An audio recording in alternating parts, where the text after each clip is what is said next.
If you're just tuning in, it's Newsweek where we highlight some of the biggest stories that made the headlines recently. Now, on Thursday, the House of Representatives, the plenary approved President Bola Ahmed Tinubu's request for 500 billion naira for fuel subsidy palliative. The president had on Wednesday requested the House passage of the 500 billion naira from the supplementary budget for subsidy palliatives. However, the Nigeria Labour Congress and the Trade Union Congress criticized this move, stating that it is grossly inadequate to assuage the hardship confronting workers sequel to the fuel subsidy removal.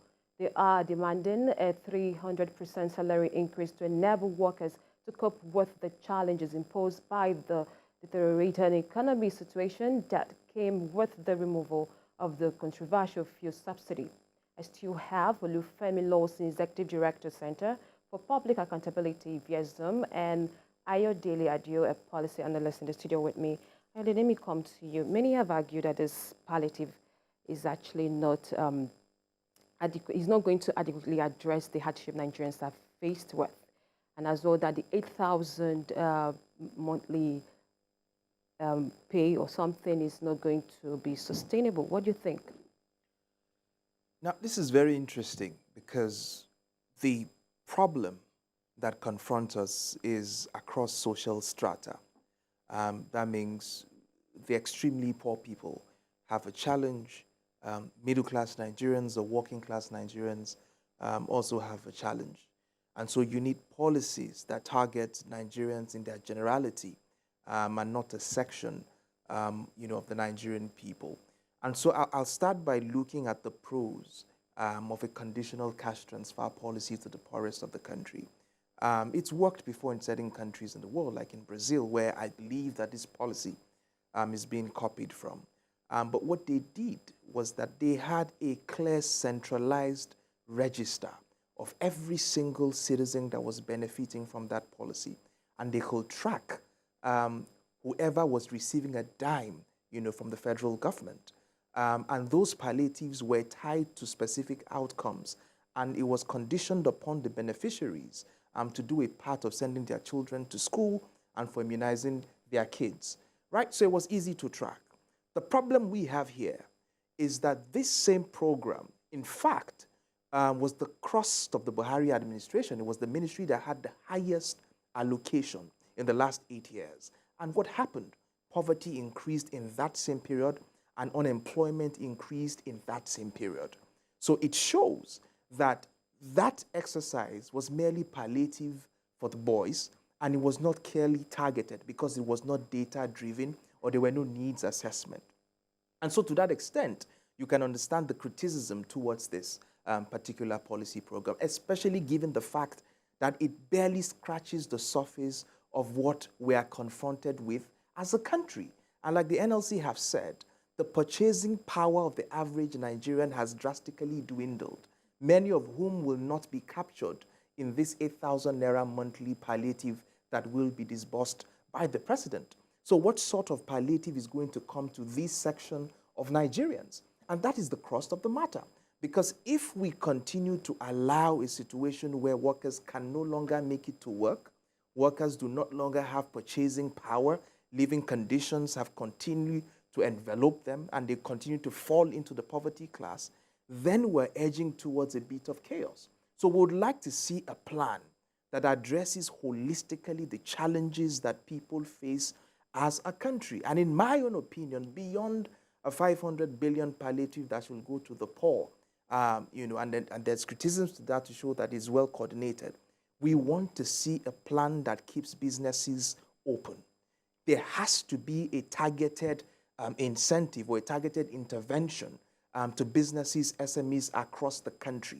And these disbursements have to go to microfinance institutions where many people of these businesses access commercial loans from, which are over 60% as I speak to you today, making it impossible for small businesses to access funding. If these businesses close shop, poverty will worsen, unemployment will worsen. So there has to be a targeted intervention to keep small businesses open. And there has to be a step forward for interventions, I would argue, for 6 major industrialized interventions across the 6 geopolitical zones. For instance, we have no business, any government parastatal in this country, buying Toyota cars when there is an indigenous company producing cars somewhere in the southeast. I want to see an audacious investment like it was done by Italy with Fiat Motors right after the Second World War, where a single company revived the economy of Italy. I want to see a huge investment going to a place like Inoson Motors to drive urban productivity, which you want to see clusters setting up. People who are making glasses will set up companies. People who are making leather in the north, it could revive an industry. Things like that need to happen to galvanize our economy and not merely palliatives. Right. And if these things are not done, we'll find ourselves in a very serious problem, worse than we are before we even came into this. All right, Olufemi, let me come to you. What do you think? Do you think the demand for a 300% pay raise by NLC and TUC is realistic and justified?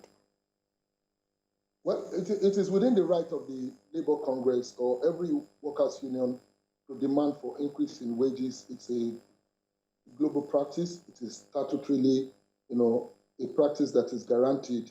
But I think the fate of our nation cannot be determined by the aspiration of the workers alone, especially when you have a country where a very huge population, over 130 million, lives in extreme poverty.